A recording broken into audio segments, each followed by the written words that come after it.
All right, this video is going to cover gluing up your top for your sofa server. Now what I've done is I've followed the instructions and I've cut these to 2 1/8 wide by 15 inches long. All right, so that's what the instructions tell me to do, 2 1/8 by 15 inches long. Now when I get over here to the clamps, I want to lay this out before I put any glue. First of all, I want to adjust the clamps. I like to have a lot of threads inside of here, so you can see a lot of threads. That gives me a lot of clamping movement. I also want to get these guys all set up, so I want to get ready for the clamping activity. Secondly, I want to make sure that I have the grain running the proper direction. All right, when these boards are cut from the trees, they're cut from a circular tree, and the rings go around like that. If every one of the boards were cut like in this fashion and then glued up in that fashion, it's very likely that this board will warp. Actually, it would warp like that. All right, so we want to try to alternate all of our grain direction. I've taken a pencil line. I hope you guys can see this, but this guy goes like this, and this one is pretty much flat. This one goes up, this one goes down, this one is flat, and then that one goes down. So what I don't want, I guess what I want to do is I want it to either serpentine as I go across there, but what I don't want is every one to be the same, okay? It could be like this as well.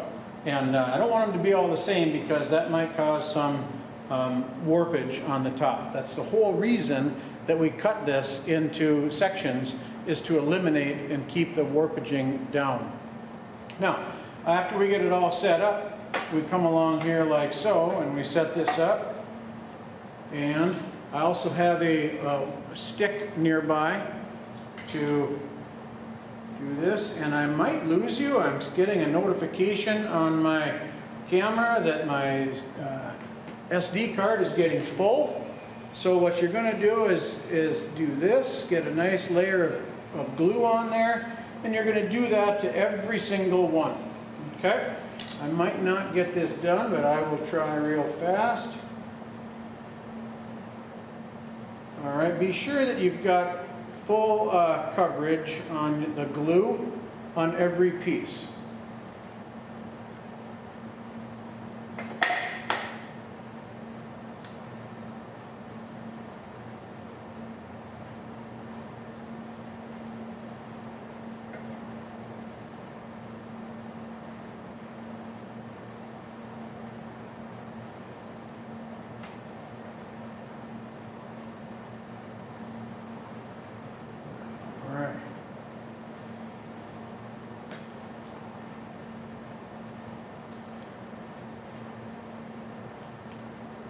Okay, there we go. 2 more to go.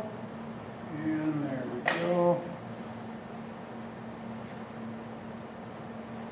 Full coverage of glue on there. And now we don't want to be He-Man here with our strength. We want to give it just a nice snug fit till the glue comes squeezing out just a little bit. We don't want it to slide around, because if it slides up and down on this, if it slides up and down like that, then our top is going to get to be really thin. All right, so kind of as you're squeezing this together, careful so that it's all, that these edges stay flush as best as possible. Don't worry too much about the ends because you have enough slop in there, but that looks pretty good. So I don't need to squeeze it with superhuman strength. I just want that glue to come out a little bit, and then I'm good. If I had longer boards this way, I might choose to grab another clamp and set it on right here in the middle and clamp it down. And give that just a little bit of cross tension on there. All right, so when this is all done drying, which would be about maybe an hour or 2 hours or the next day, when it's all done drying, then I would run this through the planer and clean off, I'd scrape off the glue first, then I would run this through the planer and clean it up, and I would stop as soon as both sides are clean.